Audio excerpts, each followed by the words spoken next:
DD214 Network podcast is for mature audiences only. Any videos, music, or entertainment not originating from DD214 Network is used and covered under Section 107 of the Copyright Act of 1976, also known as fair use. Opinions expressed are our own and do not represent any DoD or U.S. government entities as a whole. This podcast is for entertainment purposes only. Viewer and listener discretion is advised. You are no longer alone now because we have you.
Good fucking morning, everybody.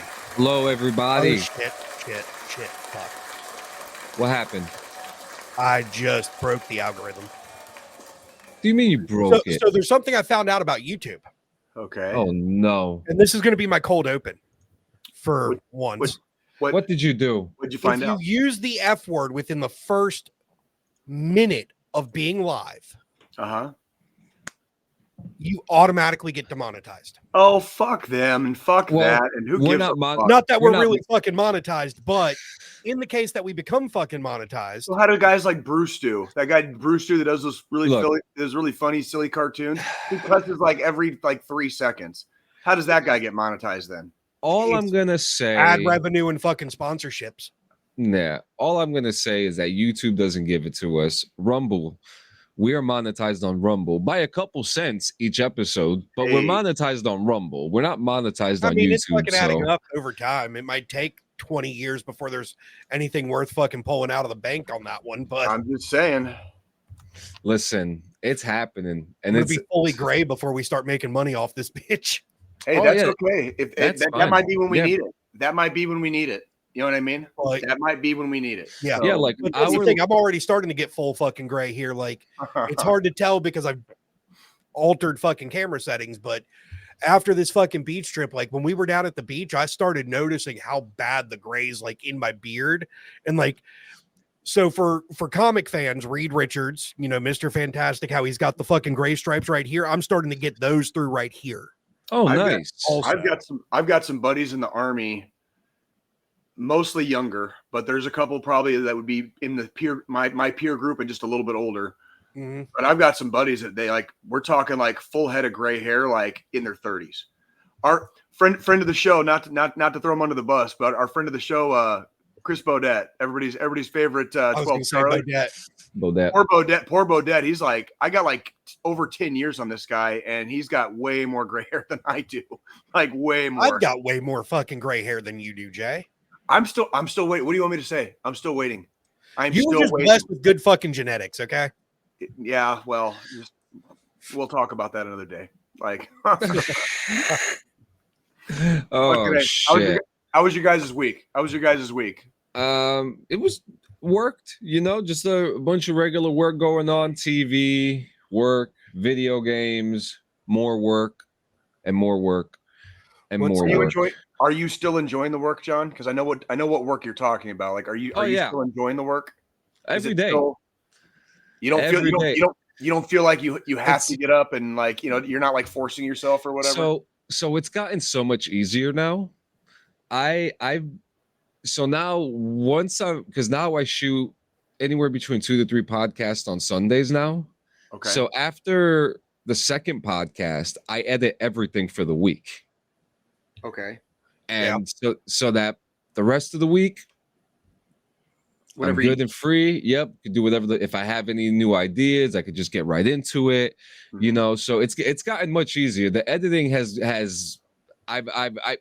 give me a challenge. Give me a fucking challenge. Well, we've got a couple in the shoot, John, that we've talked about already. Like, we still have to do a best of. We have not updated a best of for a while for this one. And I'm glad that we haven't too, because now the next best of will be like a good hour at least. It could, I mean, it could be. If you know, there's a lot of stuff in the bag. So, I mean, because earlier this week, John, you, I guess you sent me an invite to join a fucking Riverside group on Facebook. Yeah, did you see it? I joined. Yeah. And then I've started looking into some of the features on Riverside, and you know, I've got, thanks to you and Clean Sanchez Media giving me the rights to the Flag for Removal podcast, which I still have yet to get off the ground. I've got tons of notes, like been planning religiously out a first episode to launch that or to relaunch that podcast. I might end up jumping over to Riverside because just the editing side of things with Riverside, seems like it makes your life so much fucking easier. Yeah, and now what I want you to do is tell Riverside what they need. What they need to know. Because I've commented on so many fucking posts this week in that group, John. And you're learning a lot too. So it's bitching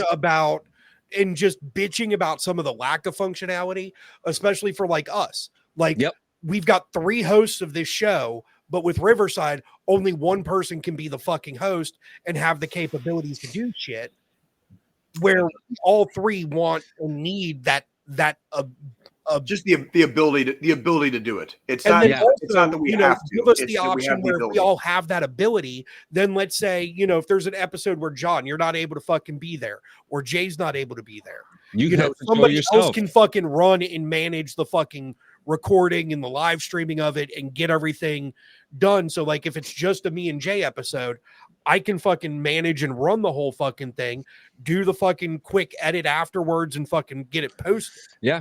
And you could use it on your phone too. You know, so I mean, it's coming. It's just, you know, and I don't want to say it's a lack of them trying, right? Maybe it's on the docket, you know. Yeah, it's one of those things to me. Like, it's probably on the docket. And I will say, just waiting. I will say, from just, you know, looking at it and seeing how they respond within that community, even. They definitely take suggestions heavily, and they enjoy people making suggestions. And, you know, just scrolling back, you know, a year in posts on that group after I had joined, just seeing from then what the functionality was within the software to now and what they've added based off of suggestions. They're making the improvements that the community wants. It just, being a guy that works in tech, being a guy that has a background in software development, I know it takes a while to get everything fucking flushed out. It doesn't shit does not happen overnight when you have to recode. If you have to recode, I am not very tech savvy, but I may not be a smart man, but I do know coding is not easy. You know what I mean? Like, it's not easy. You know, the minuscule. That's exactly why I don't fucking work in software development, even though that's what my college background's in. And that's just because fuck working for big companies making software. I love you, Joe. Can I just hold on, Joe? I just want to show my appreciation for what you just said. Thank you.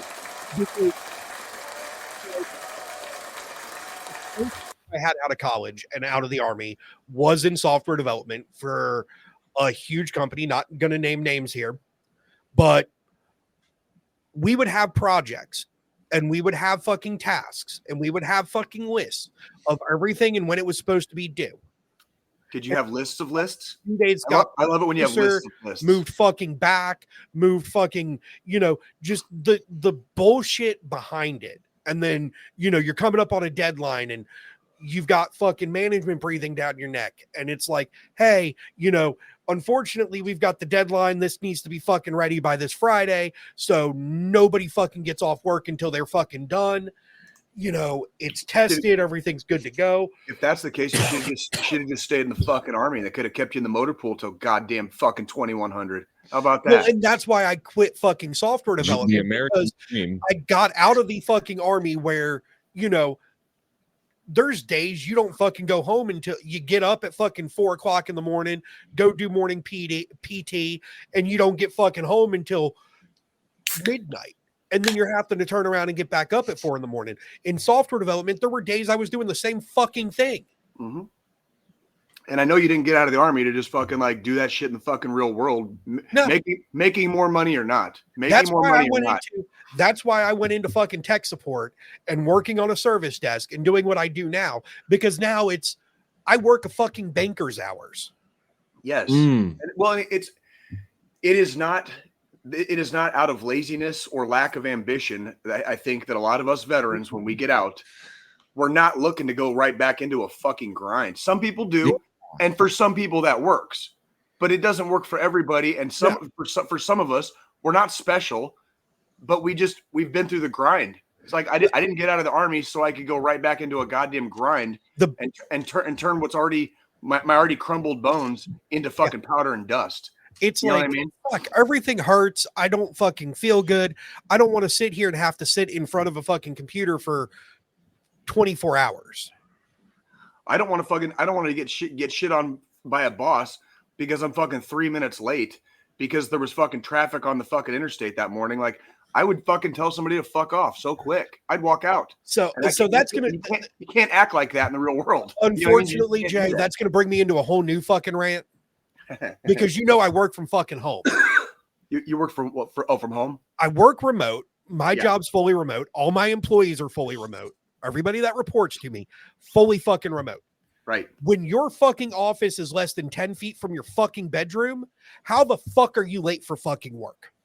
Well, I'm not going to get into the logistics of all that. Okay. That's a little bit outside my wheelhouse.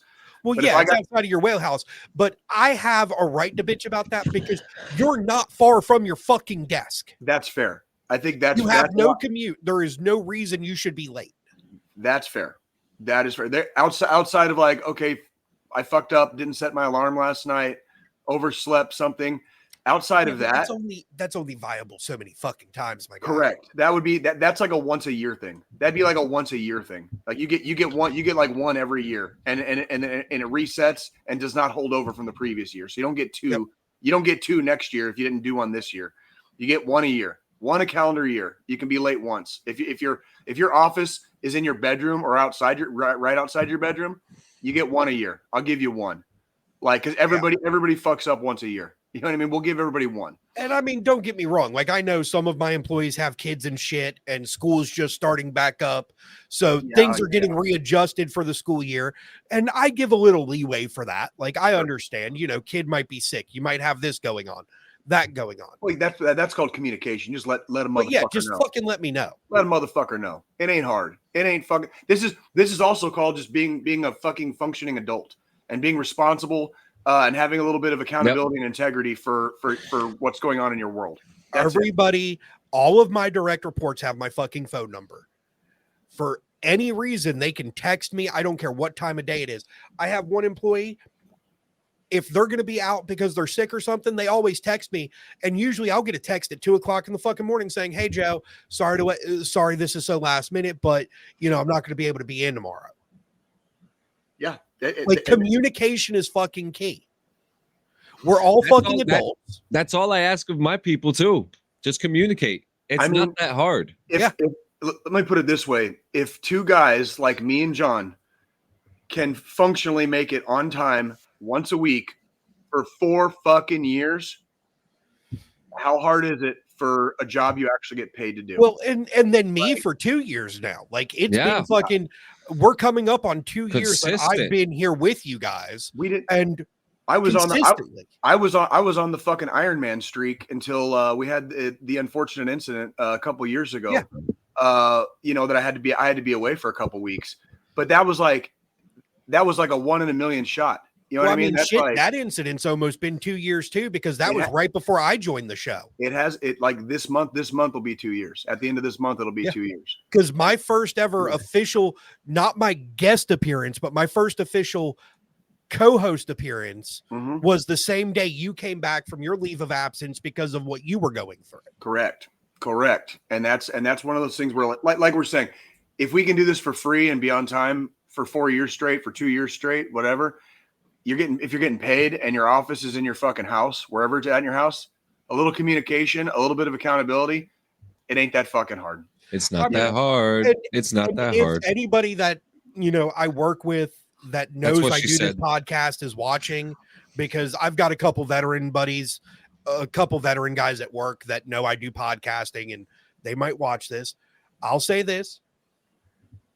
My morning meeting, my first meeting every morning is at 8 a.m. I'm never at my desk. I'm still making my coffee and making my breakfast, but I show up to that fucking meeting from my cell phone. Yeah. Because you can. And that's because I fucking can. You're still there.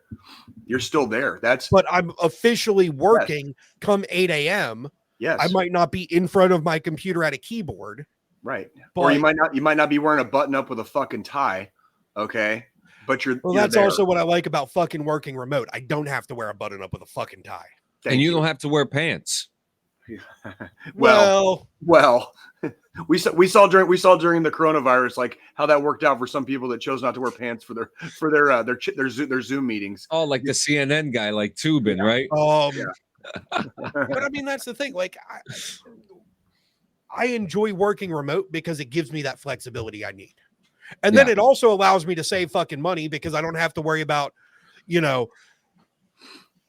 for lunches, eating out or shit like that if I'm going to an office. And then also, when I got out of the Army, I swore I would never wear a fucking tie again. Why? I feel restricted. Ties are dope.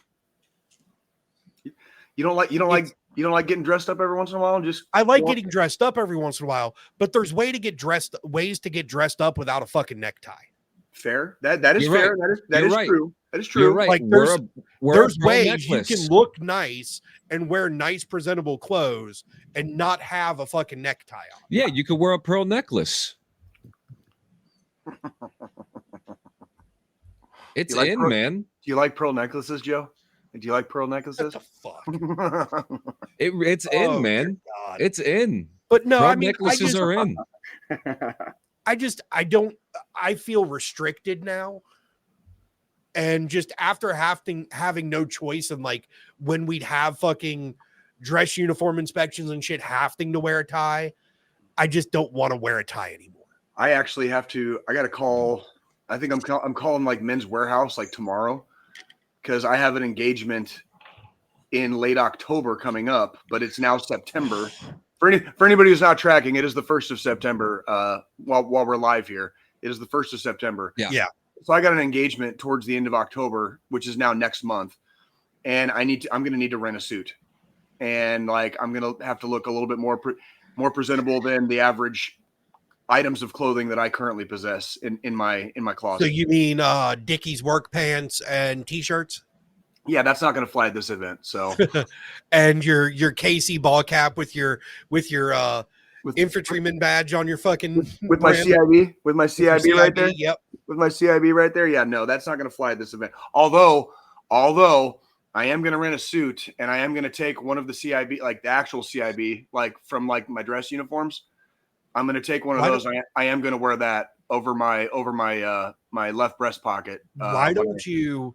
Here's the thought process, because I've told myself because we've started, me and the wife, we've started healthier lifestyle choices, eating better, trying to get back in the gym, obviously quitting using tobacco and which I'm a month and a half chew free. How long? Month and a half.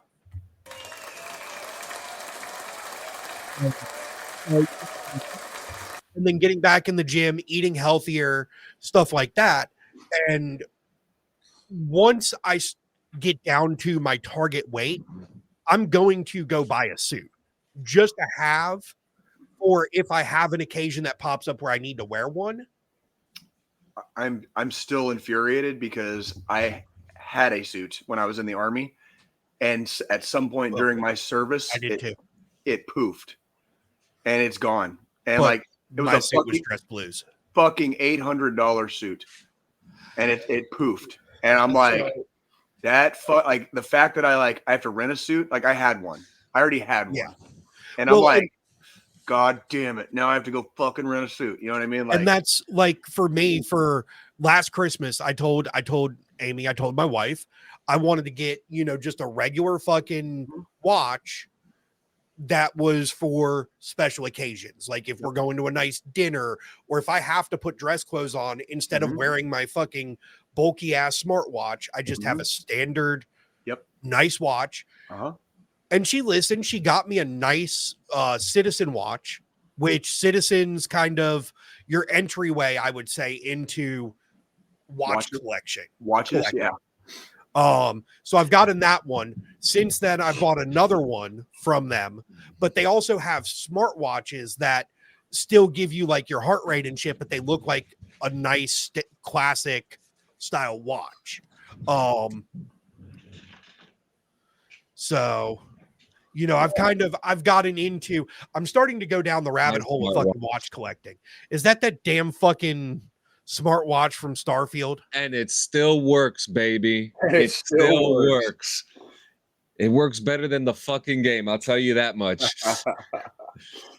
So, I will say though, I will to kind of piggyback off that, Squillini. So a couple years ago, my wife and I, we obtained like older retro jewelry, like a retro jewelry collection. And like ever since then, we've been kind of like doing one at a time. But it's like when you have that one thing that just looks nice, and like watches are that one thing, because watches are so unique. Give me a second. I'm going to go grab my watch. Yeah. Like the watches are so unique, and especially with the way that they're making them, it's exciting, to see the different variations. So a watch collection is like a nice thing to have. I've known more than one person that owns a watch collection. Basically, yeah. Like, I don't. I have a couple here and there, and probably I've got like 4 or 5. They're probably I know for a fact one of them is one of the ones I had like when I went to basic training. You know what I mean? Yeah. It's in a fucking box somewhere, and I think it still goes off at 5 o'clock in the morning. Like the fucking I still have my watch from fucking basic too. Like it still goes off at fucking goddamn 5. Like it's in a box somewhere. This is how serious I am about making sure this thing stays nice. I have the fucking box. Nice. Still. When I'm not wearing it, it's in here. You should get yourself one of those wood platforms. Oh, that's nice. Look at you. Yeah, it's a little dark, but yeah. It's sharp. I like that. Is that a matte finish? So no, it's stainless, but it's anodized with black, and then all the number markers are little diamonds. That's beautiful. Dope. So that's beautiful. Just nice, very classy. If I have to throw on some dress clothes, put that on. And I have to ask you then, if you like were a millionaire, what's the most that you would pay for a watch? Because of my upbringing, I would stick to $300 or less on a watch. Literally the exact number I was going to say. Literally, and that's just because Rolexes you could get are a nice watch. You could get a nice watch for $300 too. I'm not spending 10, 15K on a fucking watch or more. Yeah. No. What's that company? Hublot watches. Then you're just asking to get your ass kicked downtown somewhere because you're wearing the fucking wrong watch, dude. Well, I mean, when your watch is worth more than a fucking car. If I'm walking around with a 15K watch on my wrist, you best believe I've got my fucking firearm on me too. I was gonna say, here's my thing: if you're wearing a piece of jewelry that could sink you into the ocean, you shouldn't be wearing it. Fucking thank you. Well, that's like, I mean, even my wedding band. This is how fucking simple I am. Just a fucking black silicone fucking band. Oh yeah, mine is silver. But I don't need to. Joe won't get degloved when his ring gets caught on something. You will. He's right. Yeah. Well, that depends on the day. Sometimes I have fat fingers. Sometimes I have skinny fingers. Well, and that's actually that's the story behind with the last ex-wife that being put on there, because it was before silicone bands became a thing. Yeah. And my job at the time, I was working with heavy machinery, and I had my ring on, and my hand got stuck, and I about lost my fucking ring finger. So that Well, that's what fucking they weekend, say. I went and got a fucking tattoo. Yeah.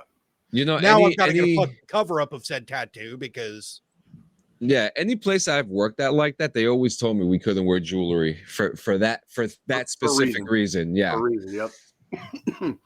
Yeah. Uh, John, what'd you do this week? Did you do anything on the scene? Like, I did a couple things that I did a lot of work. I did a lot of work, lots of edits this week. I learned new ways to edit, and then I played a bunch of Once Human, which I'm severely obsessed with right now. still into it? Still going well for you? You know, I should be doing combat. I should be doing the quest lines. You know, I should be doing things like that, but I've been fishing. Nothing wrong with that. I've been fishing and building and gardening. Okay. And learning about irrigation systems and shit like that. Okay. And so that I have a final rating for that game. We're gonna give it an 8 out of 10. 8 out of 10. All 8 right. out of 10. I'm digging it. Every single day, there is one thing, at least today, that pisses me off about the game, and that's why I'm bringing it down to 8, because I still find I get close to raging sometimes. You know, there's some stuff that is wrong with it, and it pisses me that, like, when I say it pisses me off, like I was talking to Brandon, and I was just like, dude, this is fucking bullshit. And like he was like, what happened? I explained to him what happened, and he was like, oh, because like what they put me in the quest put me in an area that was too high for me. Oh.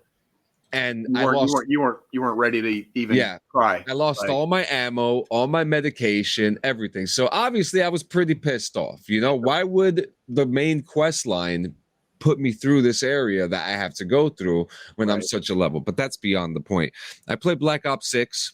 It's the closed beta weekend. Okay. Next week is the open beta. How's it looking so far? So it's your same old Call of Duty, right? Yeah. But they added this new thing called Omni Movement. What's that? And so it's a very realistic way to move. You guys want to see a clip? Yeah, why the fuck not? Absolutely. I'm down. I actually have a couple clips here. It's been long enough, John. We can talk a little bit about Call of Duty on this episode. Yeah. It's been long enough. For a while there, I was worried the show was going to turn into like just a Call of Duty bitch fest. Like we were crying about it like every other fucking week on the show. Like, so let me see. Okay, I got 4 clips here.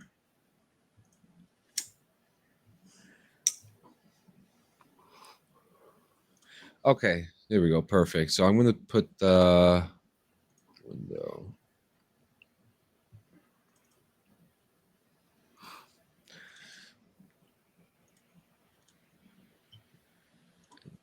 Entire screen. Yep, there we go.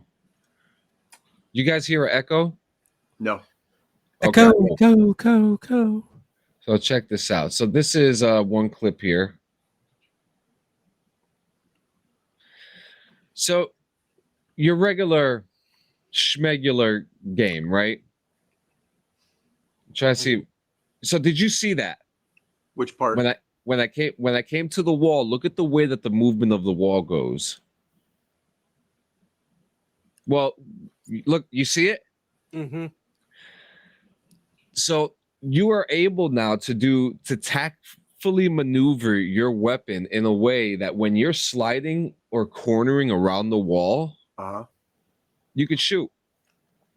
Okay. They've added proper cornering. Yes.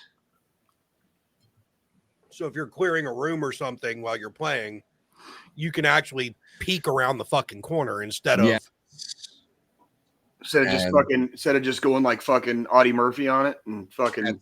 That's actually real funny, yeah. But it's very interesting because you're going to see here. Is it this clip?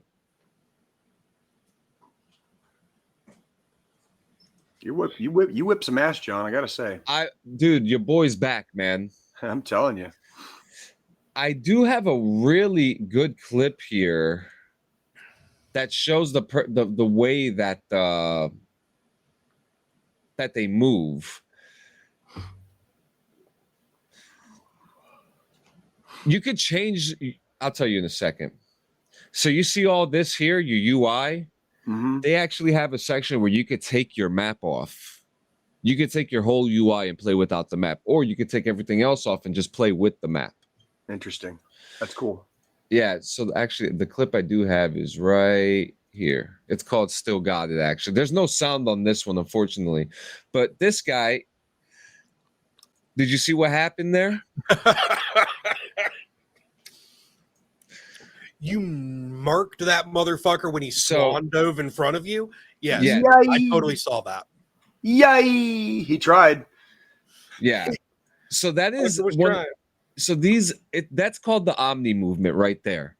So you can like jump sideways, or you could jump backwards and shoot at the same time. You know, the multiplayer is still the same, but the mechanics It was a little make different. they make for moments like this actually kind of fun. Okay. I can dig it. Yeah. It's interesting. But you know, I've always been more into the Black Ops side of things. I've always liked that game series more than the Modern Warfare series. Mhm. And it's not that the Modern Warfare series was bad, unless you were the newer Modern Warfare series. I You feel just like played the some. Black Ops storyline was a lot better though. Yeah. Oh, it was so good. And with a great cast too. I mean, we even had James Burns, who plays Frank Woods on our show. Mhm. You know, he was a guest on our show, the original Frank Woods. Fucking And pretty cool. and It's it's a still pretty cool that we got to do that. That was a fun day. That was A a legend. That was a fun day. a true legend. That was great. That was great. Yeah. That was a good one.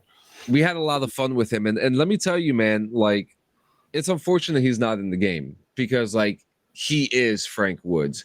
But it was really cool. It is. I'm going to play a little more of this. I played with some old friends like Sonic Andy and our boy Campbell, the old Scotland Yard, I like to call them. But they, the game's fun. I'm just curious to see what Zombies is going to be like. I really want to play Zombies, and I really want to play the campaign.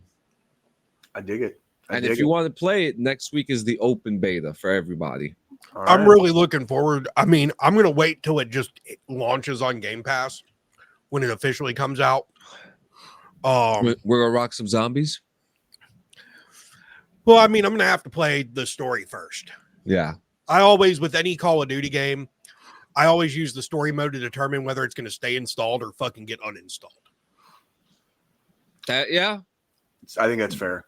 That's fair. Yeah.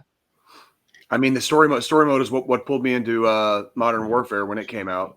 You know, originally it was the story mode. I enjoyed playing the story mode. So Yeah. Modern Warfare kind of, they killed me on there, but yeah, that Black was a Ops. whole, yeah. The thing that's fun about Black Ops is like, you get the cool like Cold War and Vietnam era setting, and at the same time, you get a story that fits right for the time. You get little cameos like John Kennedy's been in one. Bill Clinton is the next presidential cameo in this game. That's funny. That's funny. And it's funny because he looks great in the game too. He looks just as young skipper self from 1991.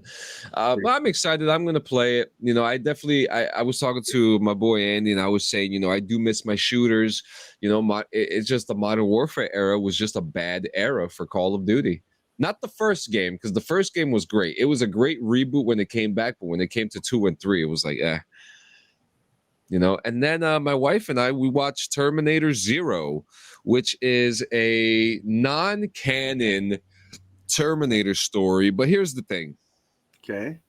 I don't watch anime at all. And this is an animated show. And it just fits. It just fits. My wife and I haven't gone past the first episode, but the setting works. I'm a Terminator fan through and through. What's it about? Like what's the setting? I'm going to be honest with you. We're just right in the first episode, but it starts off in 2022, and you see like all the, because the original timeline says that the nukes happened in 1996. 97. 97, excuse me. And in the show, it happens in 2022, but the show goes back to 97. Okay. Like it starts off in 1997. So I guess there's a whole timeline here that they're going to go through. I'm excited to see how it's going to go. It's 1997. The three siblings must flee a Terminator, using them to get their scientist father, the creator of an AI he hopes will save humanity against Skynet. In 2022, a group of humans face off against machines in a post-apocalyptic world. Isn't it crazy that in the Terminator timeline, 2022 was when the war was happening, and we're in 2024 right now, and it's just the same old boring shit? Where's the robots? Where's the war? Well, I mean, we do have Skynet. That we do, and we do have AI. Cool. We have Skynet thanks to fucking Musk, which, I mean, honestly, him naming his internet service Skynet was totally a fucking, he did that fucking on purpose. Well, we got a few different things, but hopefully our fail safes are a little bit better than what they had in that universe, right? Yeah. Oh yeah. Hey, I mean, while we're in this AI topic, can I get something out of the way that's horrible to talk about, but Sure. and it involves a U.S. soldier from Alaska? Yeah. Oh god. Talk about it. Did you hear about this? Mm-mm. So we're gonna put his name out there. Specialist Seth Herrera, 34, who was stationed at Joint Base Elmendorf-Richardson in Anchorage, Alaska, has been arrested on 3 charges that stem from his possession of thousands of images that prosecutors say depicted the violent sexual abuse of children, including imprints of friends he knew, with material made entirely through AI. Jesus Christ. What the fuck is wrong with that guy? Where's the regulation for this? There I believe there are rules in place where you can't produce images of other people. There is laws against that. So that would be part of it. And then we're gonna get into the fucking Chomo shit. That's also illegal for other reasons. And you're a fucking U.S. Army soldier with a daughter. So this is gonna just slow down, Joe. Being a guy that works in fucking tech. Breathe. And dealing with AI on a daily basis now, because I've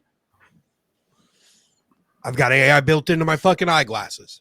I'm running iOS 18.1 beta, which has the new Apple Intelligence or Apple AI features.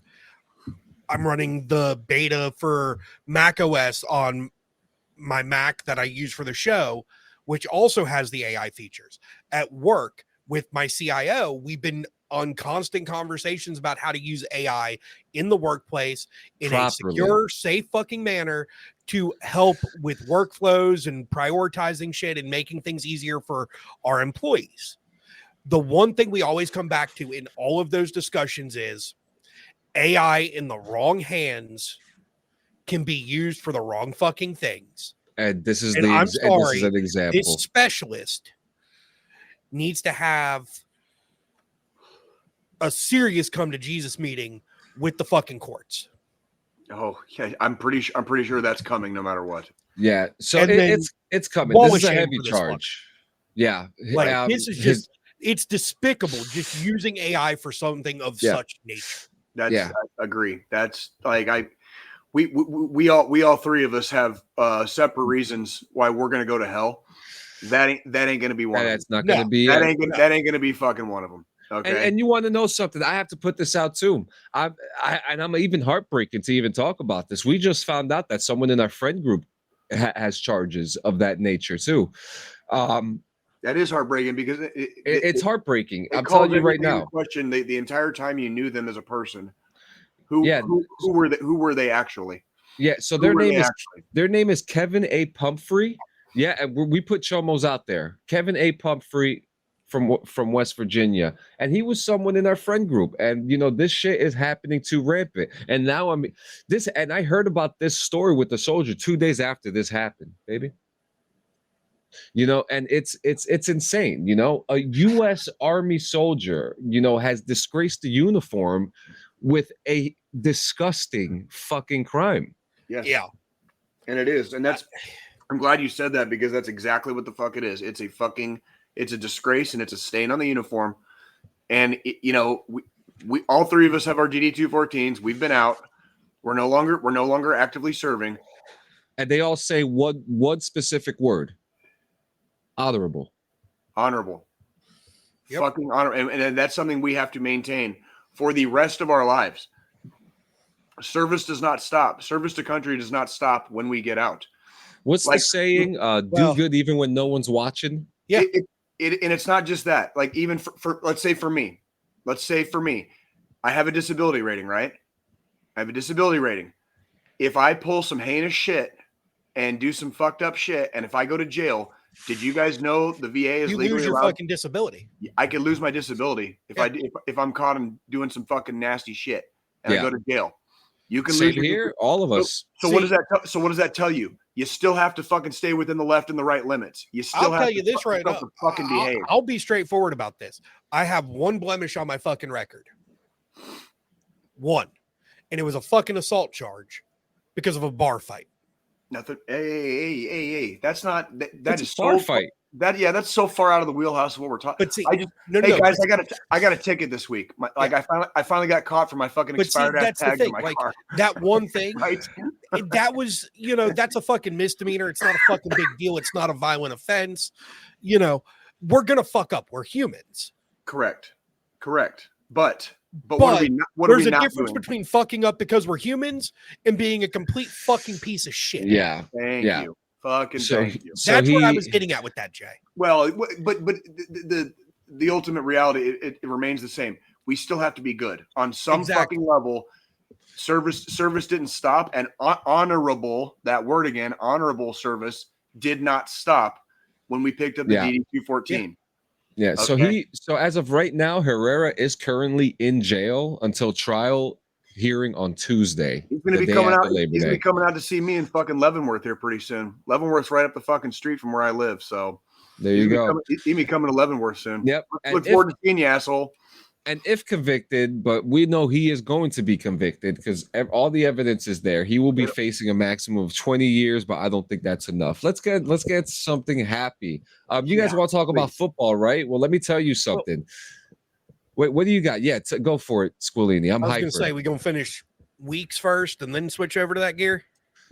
Let's do it. What do you got?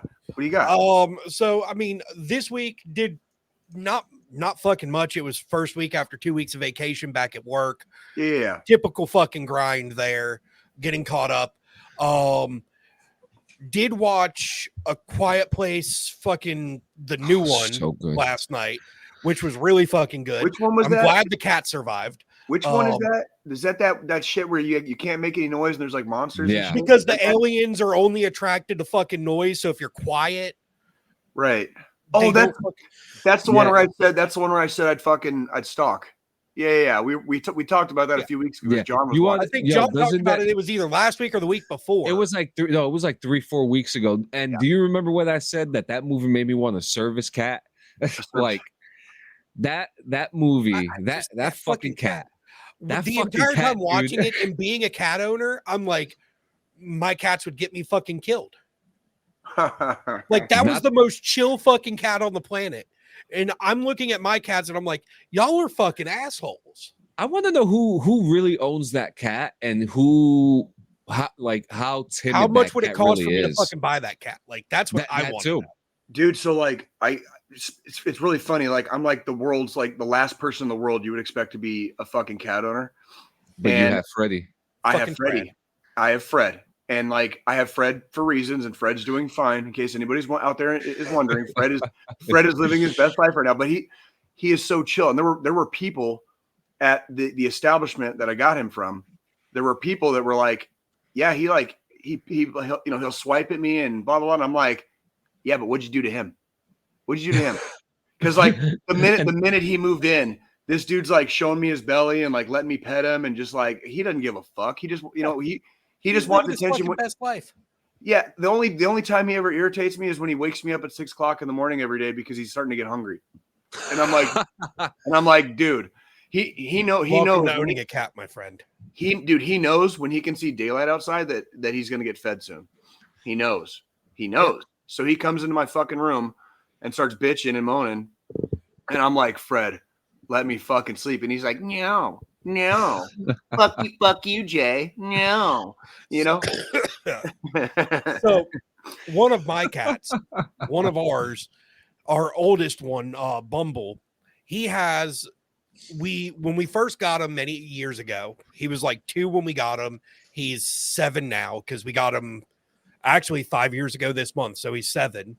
When we first got him, we got, we went to the store, we got some toys for him and Milo, the other cat we got at the same time. Mm-hmm. Well, we got these little stuffed taco toys.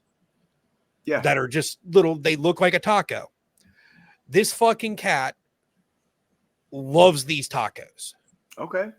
You're to the giving me point of ideas. last Christmas, we had to buy new ones for him. You just tore the shit out of because the old ones. The other ones were just fucking done. Like stuffing falling out of them.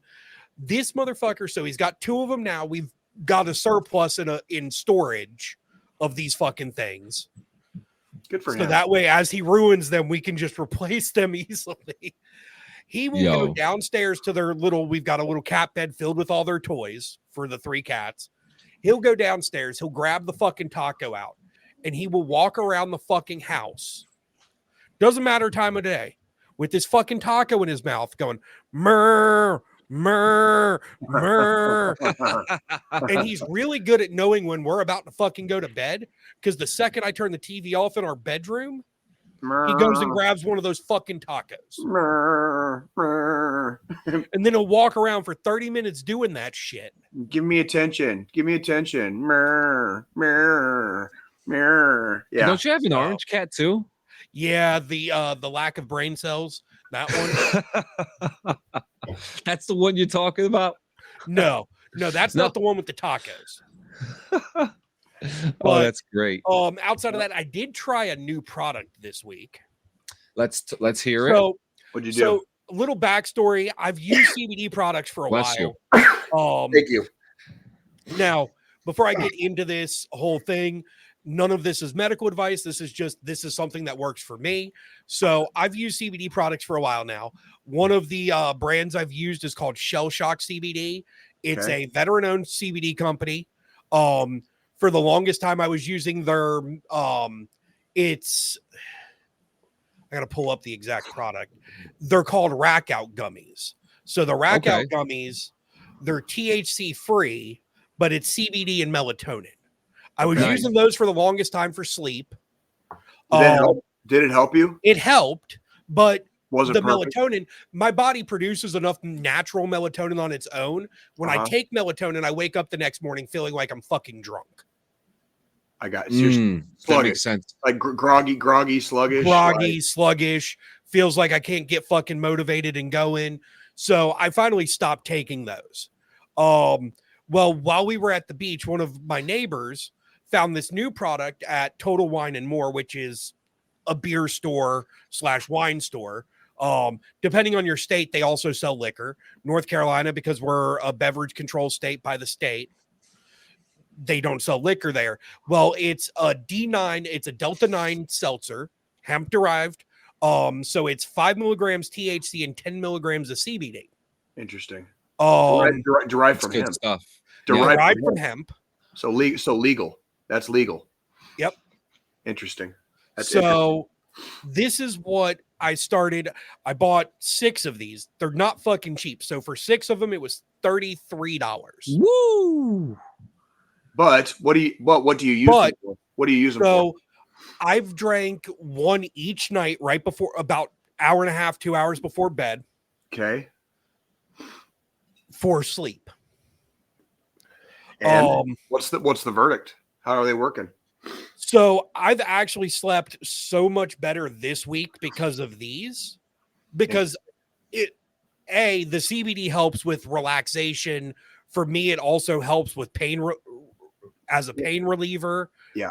Stuff like that. And then the THC, it gets me just loopy enough to where I can just go to sleep. You can pass out. Yeah. The wife, she's found it pretty fucking funny because if I try to fight the sleep, in her words, my eyes, like the part of me that is Japanese comes out really hard because my eyes just go slant. We used to have a word for that in the 90s, but I can't say it on here. Yeah. Well, we have a word for that too, and I'm just not going to say it on the internet. Please don't. I heard a Vietnam veteran say that word a couple days ago in front of me. So my eyes just do that. It was crazy. I was like, up because if I'm trying to fight it, I look like my eyes are bloodshot. I look high as fuck. So I don't fight it. I just let it fucking do its thing. I have to drink it about an hour and a half to 2 hours before bedtime for it to kick in. Mm-hmm. There's another product that's made that I'm going to try, and it's more of a shot instead of a whole 12-ounce drink. My neighbors got it. I tried some the other night. And it's literally, it tastes like fucking you're taking a shot of sweetened lime juice. And it's 5 milligrams THC, 5 milligrams CBD. I did that last night, and just one shot didn't work as well as the seltzer. So with that, I'm thinking I'd have to do 2 shots at night for it to give me that same effect. Yeah. What I like that I'm hearing is you're not using it for the intoxication. You're using it basically like taking a Tylenol if you have a headache. Yeah. Yeah. Can I? So I just want to ask. So is this seltzers? Because I'm not really in the alcohol game. Is this a seltzer that I could sit outside on the park bench and drink, or is this like considered on the alcohol side of seltzers? So it's just got THC and CBD in it. Okay. Is that legal in New Jersey, John? Yeah. Like, obviously, I don't know about the rules for public. For public, from a legality standpoint, it's wonky. Yeah. From a legality standpoint, you don't want to fucking drive. Yeah, that's for sure. And I say this all the time too: smoke responsibly. And if you're ingesting any other ways of cannabis or even CBD as well, ingest it responsibly. And I do like CBD too. I just want to say, Squillini, I think it's really cool that you're taking the opportunity to try something like this. CBD works. And that's my thing. Like I use, and I'm going to share out another thing here. And this is a veteran-owned company. For the longest time, the owner of this company, he runs a veteran nonprofit called Alpha Nerds Guild. I used to volunteer with them doing peer support and crisis intervention. But he owns this company called Shell Shock CBD, and I've used their products. So like, here's the CBD melatonin gummies that I was using for the longest time, which are THC free, but then they have like Fallout gummies, and they have different, like some of their gummies are THC free, some have THC in them. But then they also, outside of CBD, they have Delta 8 and Delta 9 products. With the Delta 8, I did just this week order the honey to give this a try. That looks really good. It looks interesting. Like it's honey, but it's infused with Delta 8. Is that what I'm so it's got THC and CBD in it on top of honey. And fucking butter up some fucking toast and put that shit on fucking top, dude. Like, I mean, it's not cheap by any means. It's $80 for a fucking bottle. Jesus. How many ounces? Can you 16 see? Ounce. Oh, okay. So I mean, the thing is, it'll last. It'll last. Like that'll last me, 2 months. And you want to know something? They have an affiliate program too. I'm going to sign up for this for us. I mean, it's veteran owned. Who owns this again, Squillini? John Burke. Yeah, Joe or John, that'd be a good one for you to look into. We can maybe partner up with. Then they also have shout out, Yeah, absolutely. The Delta Bar, which is a Delta 8 chocolate bar. Looks like Willy Wonka. I love that. Yep, you can do white chocolate, milk chocolate, or dark chocolate. Hey, why's it got to be white, homie? Why's it got to be white? Jesus. Because the fucking chocolate's white, Jay. They have 2 different types of chocolate too. That's insane. 3. You got the white chocolate, the milk chocolate, or the dark. Do you guys like dark chocolate? I've surprisingly No. met a lot of people. I was going to say I've met a lot of people that don't like dark chocolate. I don't actually mind it. I have I no don't mind problem it. with dark chocolate because I don't like super sweet. I'm kind of in the same boat. Like milk chocolate is really good. Like when I have a hankering, white chocolate is kind of But- like what I do if I'm like feeling fancy, Yeah. you know. And then like dark chocolate is just kind of like I could eat that anytime because it's not. But it's then not as sweet. at the same time, like the thing I like with Shell Shock is if they have a new product that comes out, a lot of the time they do what's called a starter or a sampler, which is just a small portion of the product Mhm. for a really low price. Like for the starter of their chocolate bars, it's $4.50. So you Okay. can try it and see how it works for you before you go spending $40 on a chocolate bar. Yeah. Right. But then at the same time, you're not eating this whole chocolate bar in one sitting. Like you have a piece of it, yeah, you put don't the know. rest in the Yeah, fucking yeah. fridge. Anytime, like kids, if you're listening, like, and I know you're not kids because you shouldn't be listening to this show if you are a kid, but like seriously, like take your edibles very seriously because like they will fuck your world up. Like do not Ingest responsibly. I could Ingest not stress this responsibly. enough. Ingest responsibly. Like we're And like then here's their Delta 9 gummies, the airborne gummies. I love that airborne gummies. That's fucking So cool. not a candy, keep out of children's reach. This definitely has weed in it. Yeah. Yeah, it's 200 milligrams altogether. And it's 7.5 milligrams of THC per gummy. Boom. Done, son. Too easy. So, you know, they've got some good products. They've also got topicals. So like they've got the roll on, roll out joint cream, Mm-hmm.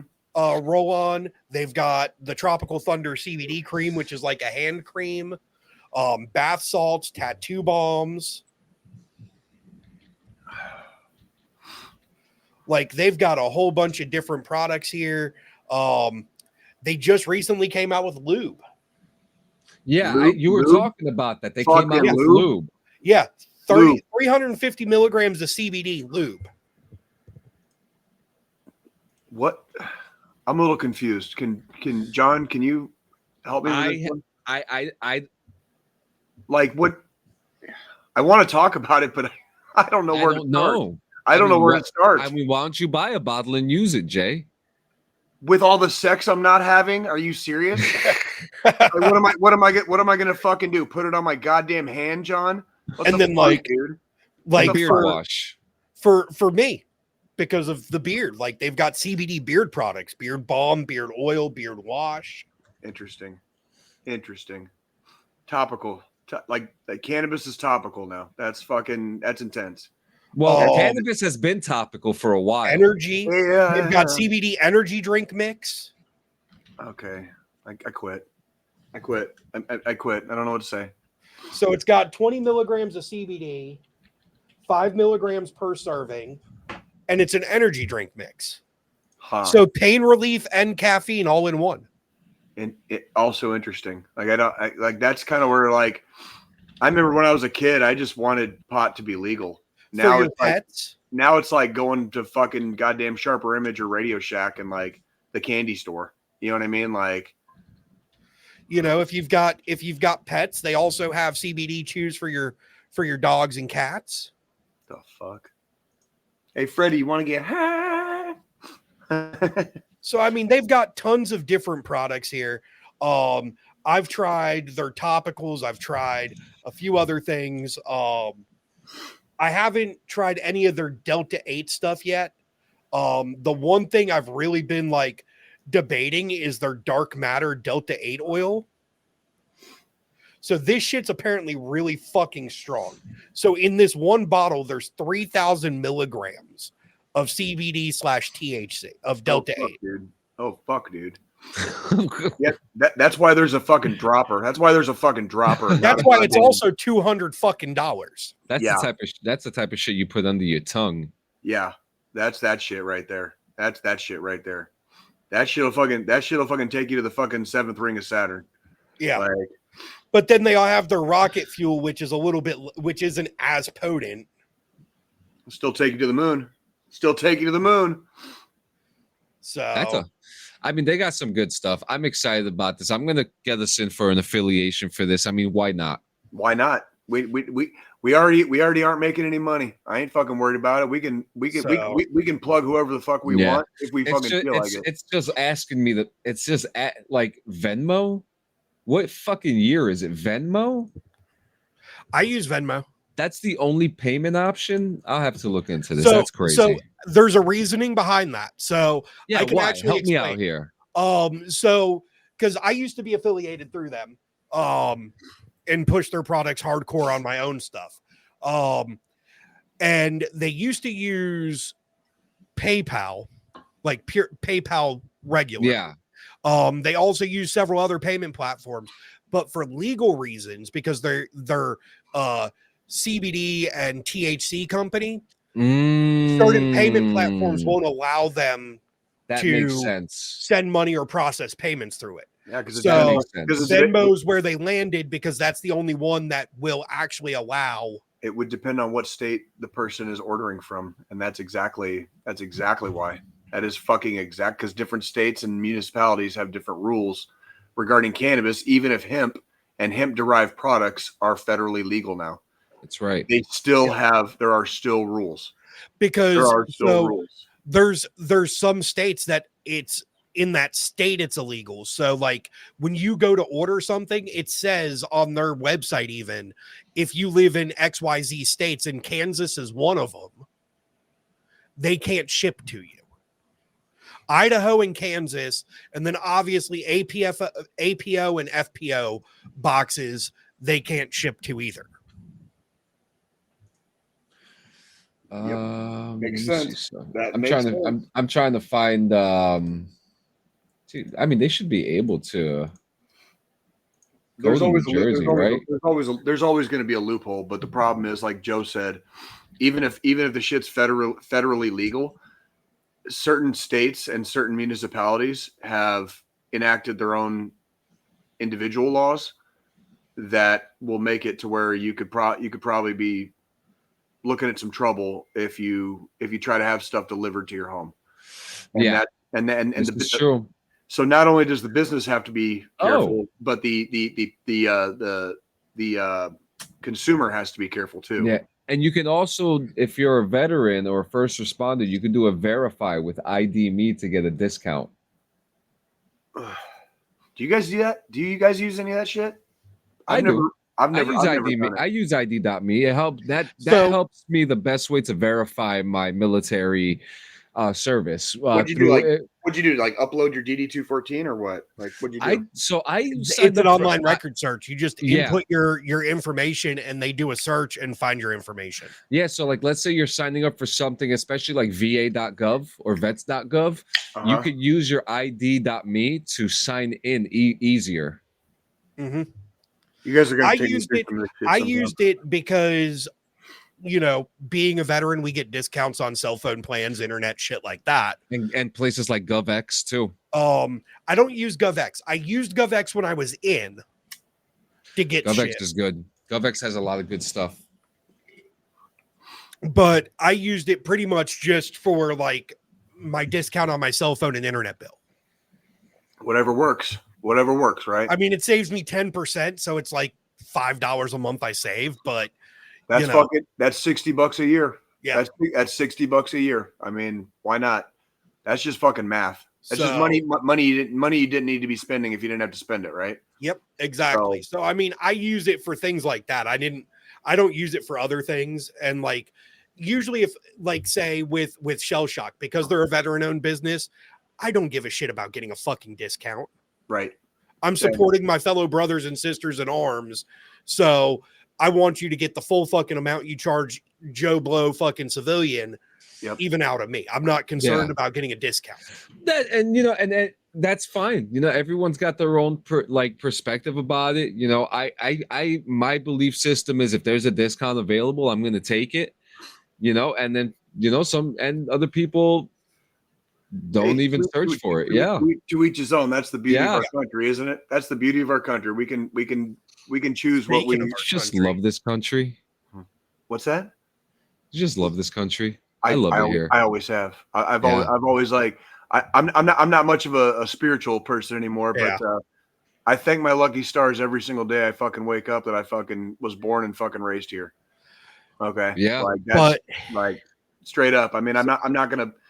I got lucky. We all got lucky to Yeah. be born here. We all got lucky to be born here. which, speaking of our country, Yeah. we want to get into that topic. We might as well. Let's do that, and then we'll talk about sports towards the end there. The big T topic.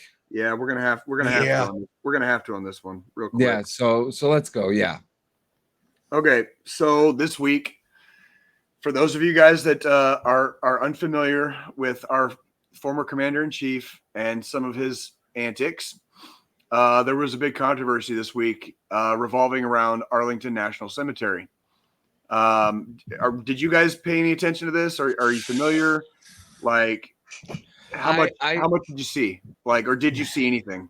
Like, I saw that I exists. briefly saw something about it, but I didn't dive into it. Okay, and John? I saw what happened. I happened. do have a couple questions though, because I am kind of confused with some of the outrage on some of it. Okay. I'd be happy to maybe enlighten on the topic. So I see a lot of people complaining about like, oh, Donald Trump took a picture at Arlington Cemetery. right. But from what I understand, and this is just, and if there's something else different, please help me out. Okay. I thought I was under the assumption, because I've seen other presidents, Joe Biden included, and Obama has a very famous picture of Arlington Cemetery as well. Uh-huh. What is the big hubbub? Okay, so and I'm glad you kind of like put it that way, because prior to the little part that became controversial, there was a wreath laying ceremony. There was, and they did, like, Trump was there, Donald Trump was there. They took pictures there, and they did the wreath laying. All that was fine. Okay, him and his team and a family or two began to move over to what there's a section called Section 60, and that's where Iraq and Afghanistan vets are interred right now, and for all time. They were. I don't know how to put this like lightly. Arlington has rules. This is not a normal cemetery. You don't just get to go there and do whatever you want. Just because you have a family member there, just because there might be a whole circle of families there, and they might all agree on the same thing, that still doesn't mean you get to do what you want. Prior to them moving over to Section 60, which is where the controversy took place, Trump and his team were explicitly told, you can't take pictures for campaign purposes. You cannot do stuff for campaign ads. Okay. A person that works at Arlington National Cemetery was shoved out of the way. Yeah. Was shoved out of the way. I saw that too. Later, after this stuff started coming out, the Trump campaign, of course, they tried to brush it off as somebody having a mental health crisis. This is a lady worker. Okay, not a man worker. This is a lady worker. They shoved her out of the way. And then they tried to blame it on her, saying she's having like a mental health crisis. Do you remember like back in the 1800s, John, when they used to say women used to be, what was it? What was the word they used to use? Hysterical? Yeah. Yeah, that's basically what they made it like they blamed her for doing her job at Arlington. Yeah, and they pushed her to the side and are chastising her online about it, which I saw too. They still took pictures, and they still used some of those pictures in ads for his campaign.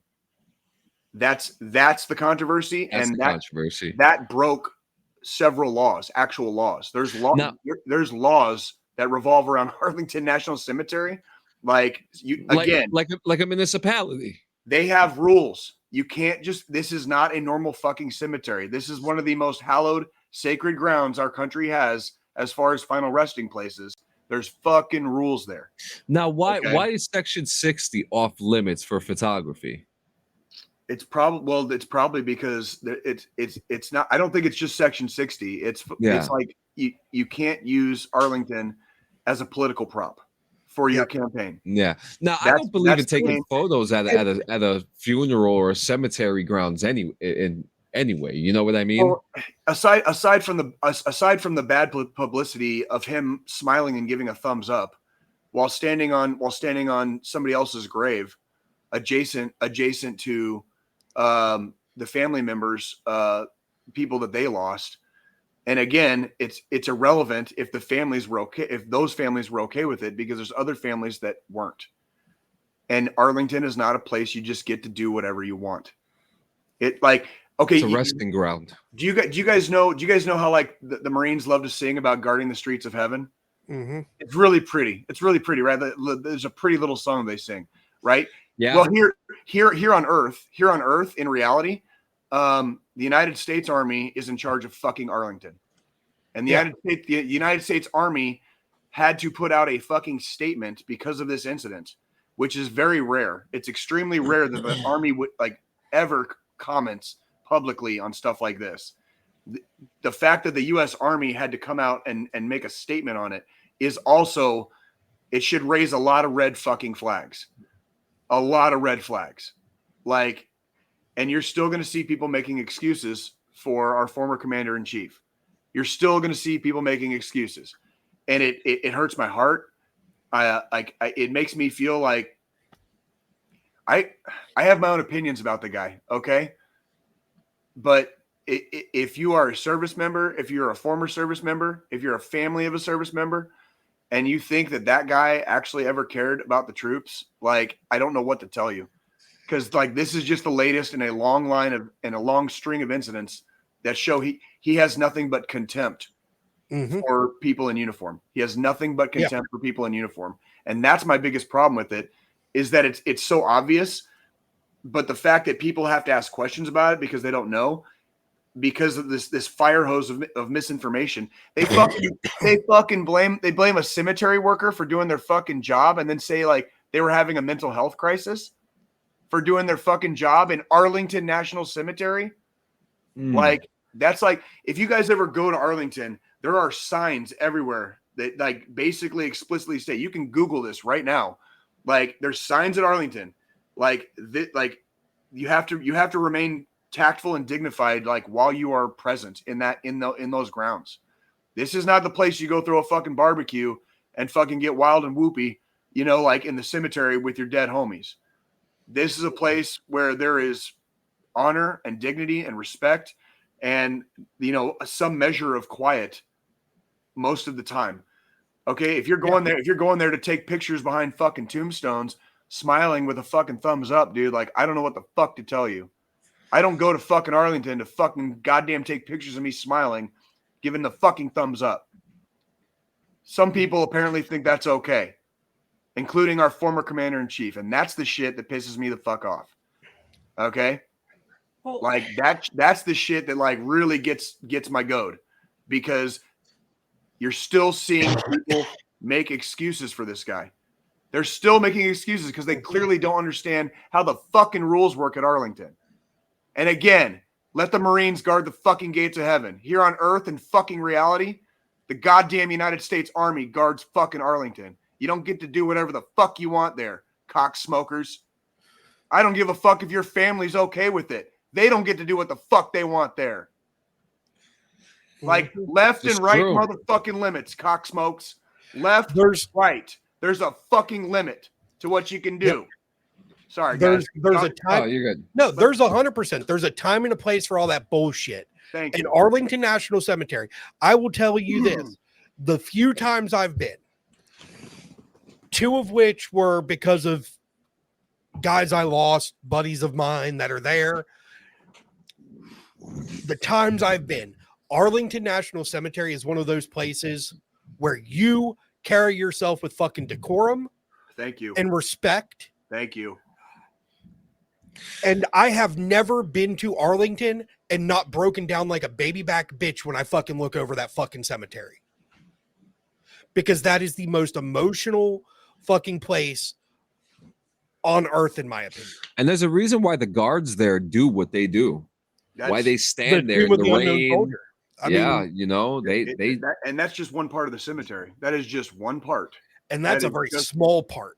Yeah, that's a very small part. The tomb is like, yeah, you've got the tomb, and then the right behind the tomb is Audie Murphy's grave. So you're gonna get a lot of fucking tracks there. And then after that is just people kind of like either visiting or freaking like exploring for the most part. But the entire cemetery is considered sacred, hallowed ground.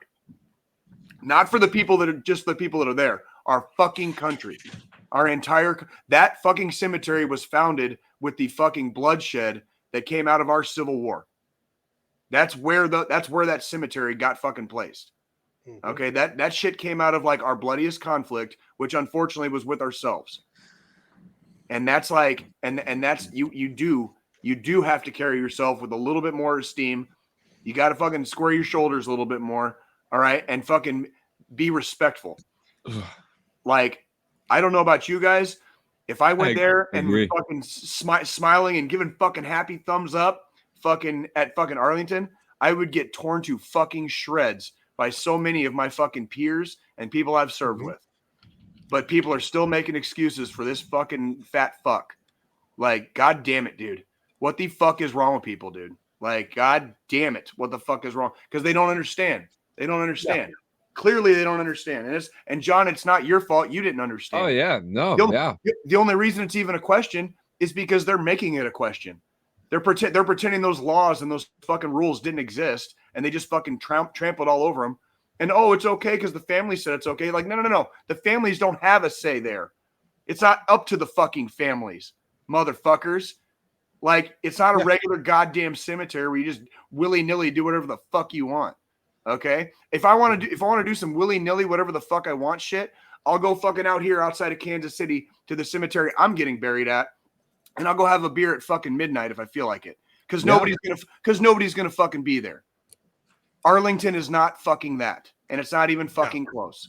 It's not even fucking close. Okay? Like, go ahead, Joe. Like, Arlington is literally the streets of fucking heaven on earth. Yes, thank you. That's a brilliant way of putting it. Fucking brilliant. Yes. You know, the Marines might actually guard the streets of heaven in the afterlife. The Army guards the fucking streets of heaven on earth. Fucking thank you. We'll get our break when we fucking make it there someday. Let the Marines have it then. But for now, this is that. That's our fucking. This will defend. That's our charge of quarters. Okay. Yep. Like, god damn it. Like, and the quarters are fucking 6 feet under with our brothers and sisters that lost the fucking ultimate fight. Okay. So. Anywho. Yeah. Anywho. I got one here. What do you got?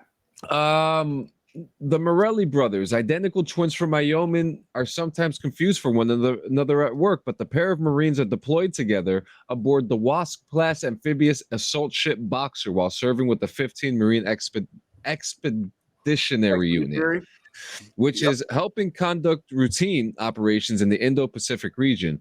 But earlier this month, Gunny Sergeant Joseph Morelli was afforded the rare opportunity to effectively look in the mirror while promoting his identical twin brother Albert to sergeant. That's dope. The latter left active duty in 2013 for family reasons before returning 9 years later. That's badass. Hey, you just reminded me of something. When you get a chance, John, we'll keep talking about this for a second. Look up father and son see each other at reception at Fort Leonard Wood. Yeah. Like there's a father and son that like ran into each other at reception, like literally, and like that's fucking hilarious. That I saw something it was a couple months back, and it was older, 50-something-year-old. He was out of the military, and he decided he wanted to go into the National Guard.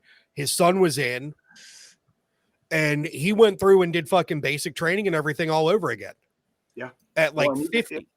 Depending on how long you're out, if you're out for enough years and you decide to rejoin and go back in, you will do basic training again. It's not a question. You will do basic training again. Like I had to go through basic functionally twice because I reclassed and changed my job. That's a different thing altogether.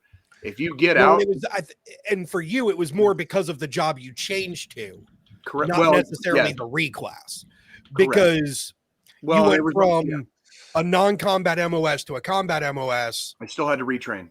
Still had and to you had to retrain. retrain Still had to retrain. from start to finish. Where like if I had reclassed, let's say from fucking an MP to medic, I'd have just had to go to the AIT for medic. I wouldn't have had to redo basic training. That's correct. And there were some extenuating circumstances. I was technically only supposed to do the OSIT portion of the training. There was a lack of bunk space when I landed there. So at the time, infantry OSIT was 14 weeks. I ended up doing 11 out of the 14 weeks. Mm-hmm. I still missed about 2.5 weeks of the training. But that was red phase. Yeah. For all of you Army assholes out there, that's red phase. Like I basically missed red phase. But you missed the fucking just the beginning. Like the hardest part of the fucking for them. I mean, for you, if you'd had to go through red phase at that point, it would have just been like, well, fuck it, I've done it. That's kind of how it was. I mean, honestly, until we got to the OSIT portion, a lot of it was just rehashing what I already knew, helping some of my fellow recruits that were now becoming privates and becoming soldiers, helping some of them understand, like, this is how you do this is how you do that. I did the best I could. And so I don't think I've ever asked, what rank were you when you went and reclassed? When I was at Fort Leonard Wood leaving, I was corporal, but when I signed in at Benning, I was then laterally a specialist, because I did not hold an NCO rank as a 91 Lima reclassing to 11 Bravo. Yeah. Okay. So I had two jackets. One had the specialist rank, one had the corporal stripes. And so I had to take my dress uniform with me, but I had to transfer everything over to my specialist uniform at some point when I was there, and put all my stuff in my shinies, where the shinies go on your uniform. But I became a specialist again. And then when I got to Carson, after I reclassed, I got to Carson in December of 14. I became a corporal. And then a sergeant within a 72-hour period in February of 15. So I got promoted quickly, and probably not nearly as slow as like some people reclass infantry and they wait 6 months to a year. They get watched. They get watched in the infantry. I happened to fall into a unit that was standing up, and they needed NCOs, and they wanted to put my feet to the fire, so they did.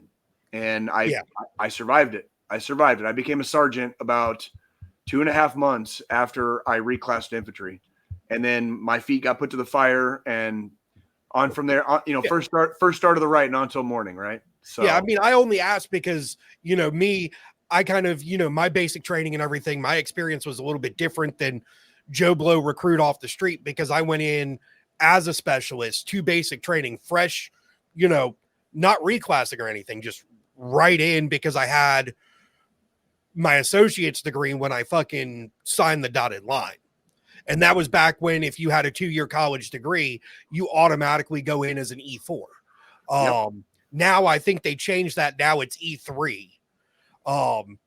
So, within my first year, I made it from E4 specialist to fucking corporal, but when I got to my first unit, because similar situation, my first unit, they were getting ready to spin up and they needed more NCOs, but they didn't have a sergeant billet open. They just had corporal open.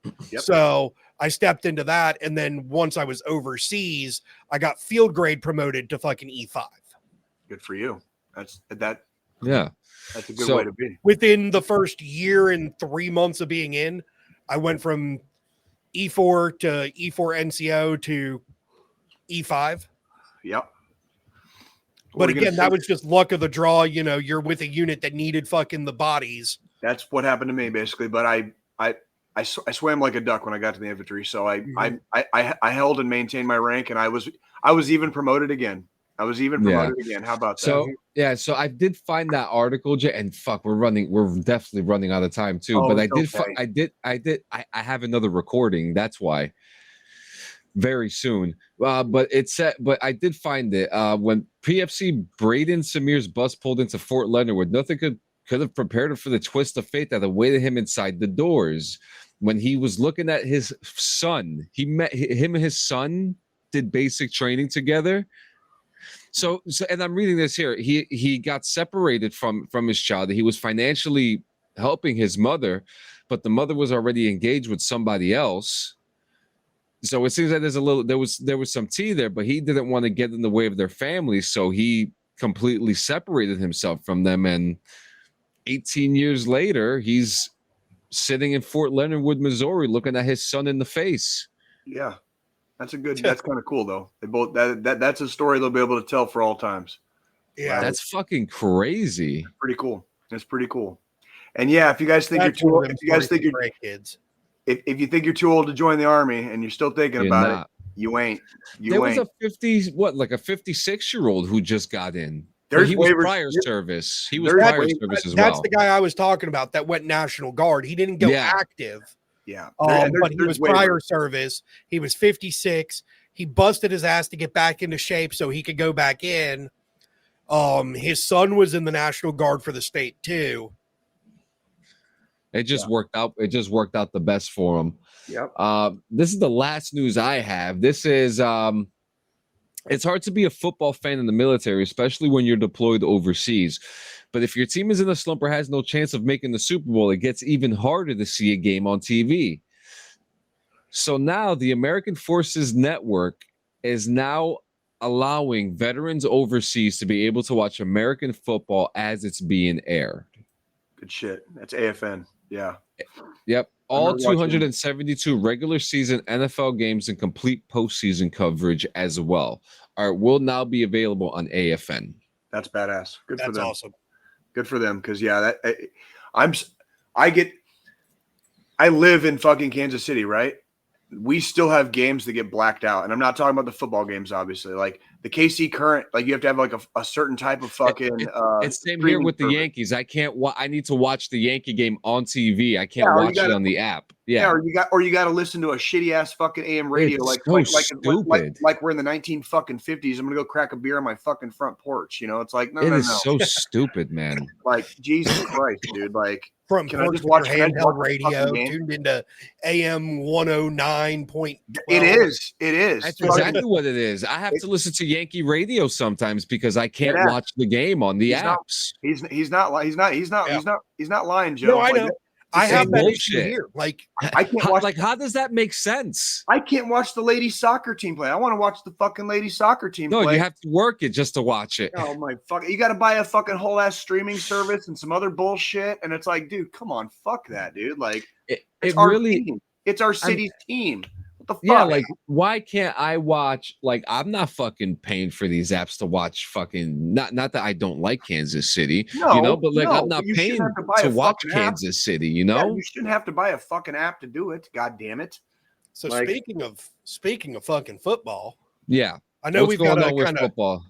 rush through this because Oh, it's all right. We'll live. for you, John. Got an interesting lineup coming up with this first week.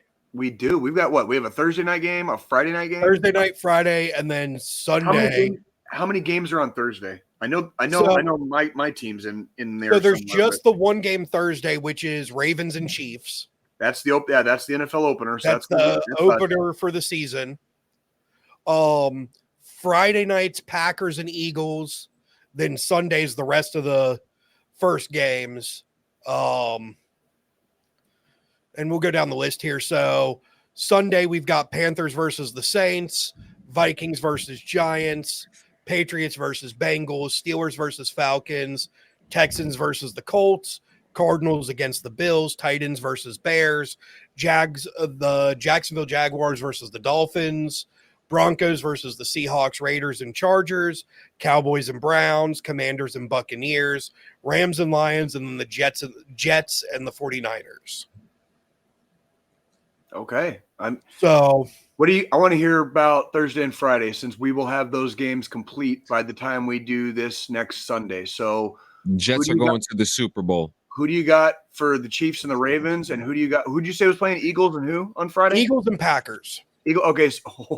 So we got two good. We got a couple of bangers. So So I'm definitely going to say KC over the Ravens. okay. All right. Spread wise, fuck if I know. I don't do Because they're spread. both really good fucking teams. They were both good teams last year. They're both good teams this year because they didn't do a lot of fucking reconfiguring of the teams to change too much.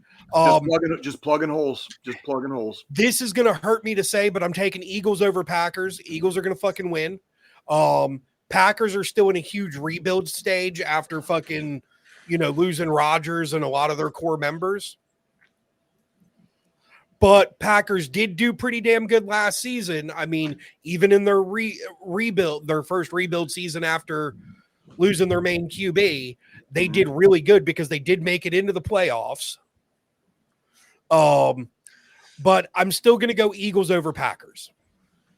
I'm actually in 100% agreement. I'm going to take Chiefs over the Ravens, all bias aside, but I think it's going to be a close game. Mm-hmm. And then I actually think I'm going to take this isn't for the spread.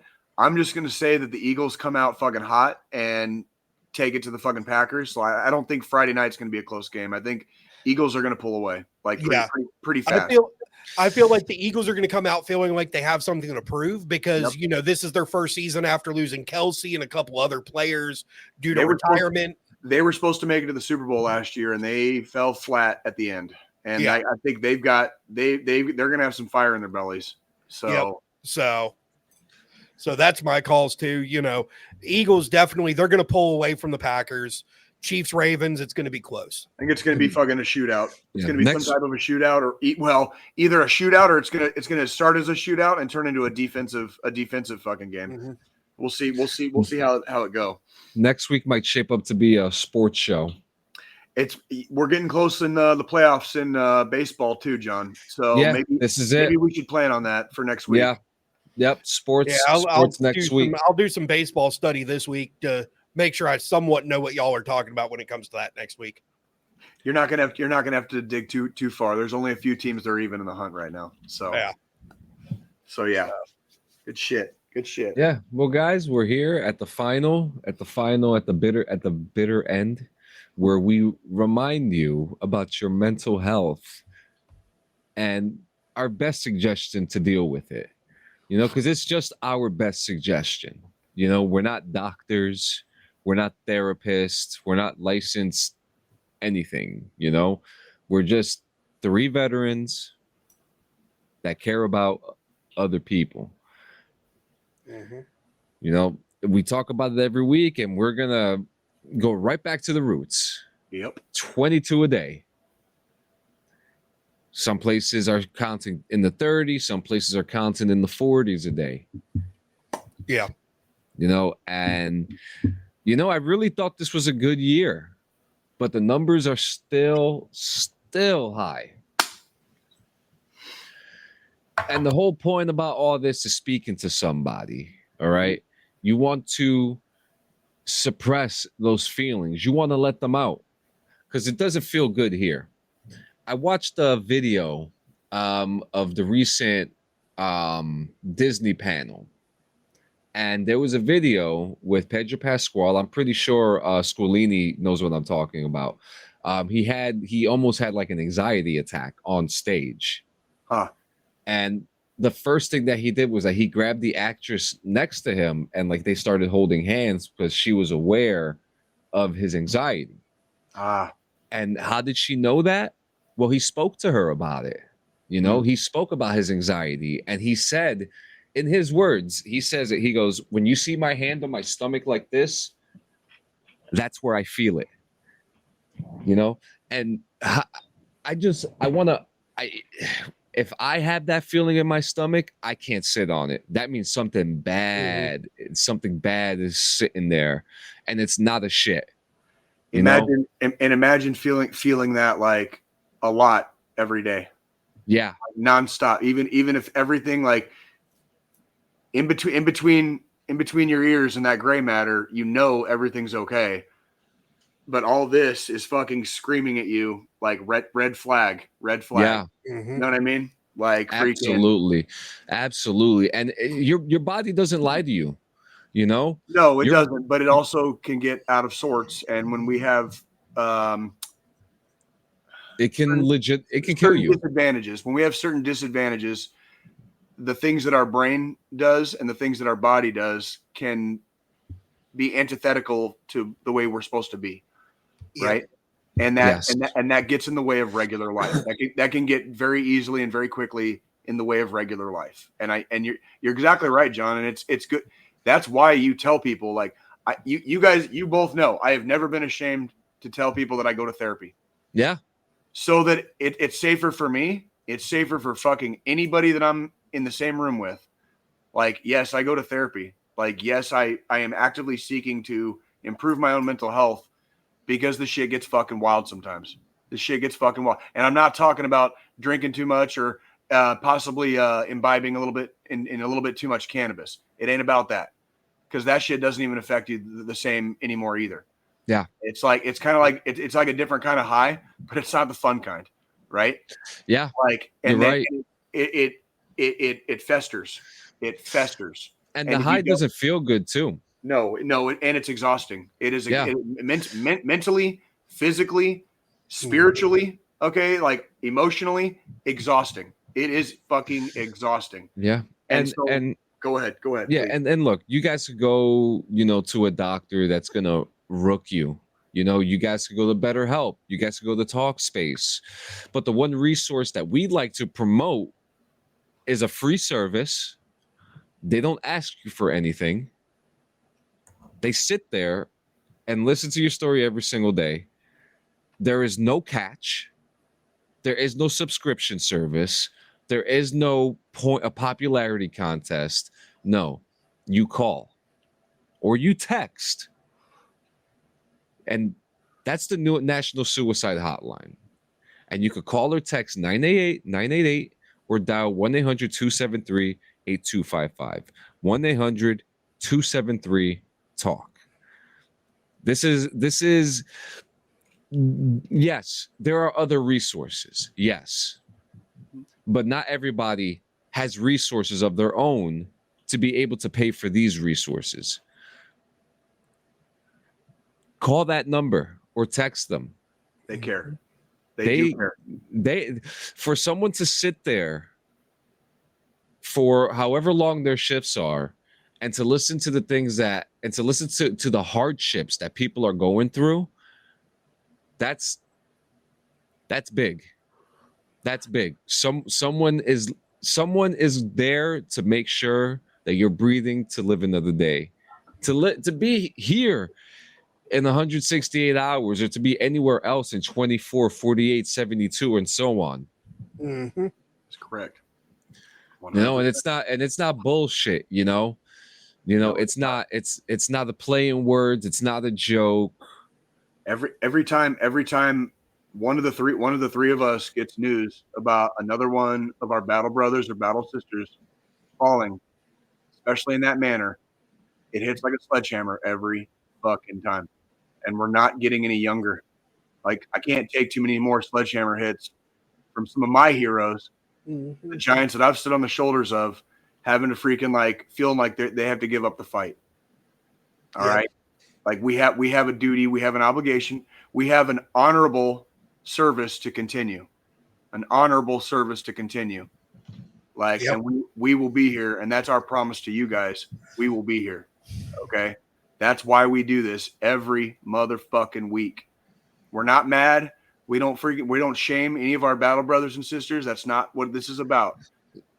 We want you guys here. We can't do anything without you if you're not fucking here. Look at this. We got 3 people in here.